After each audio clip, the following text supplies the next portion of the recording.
Veľký lov na mužov v Ružomberku. Za záhadným pátraním sa skrýva novozaložené neprofesionálne divadlo.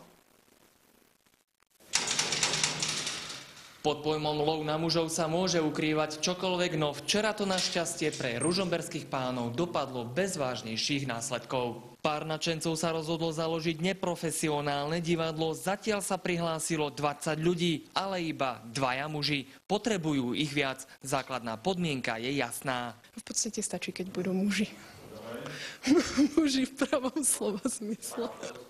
Ústrednou postavou na skúškach sú chlapi. My sme videli v akcii iba jediného, smutnomu ani zďaleka nebolo. No tak to je úplne výborné, že chlapov postrádame, lebo mám tu veľa žien a je to veľmi príjemné.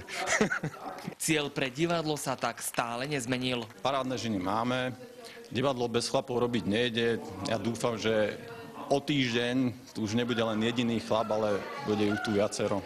Ak všetko dobre pôjde a ružomberská pátračka po chlapoch sa vydarí, prvé predstavenie by divadlo malo odohrať v júni. Ľubo Fronko, televízia Markíza.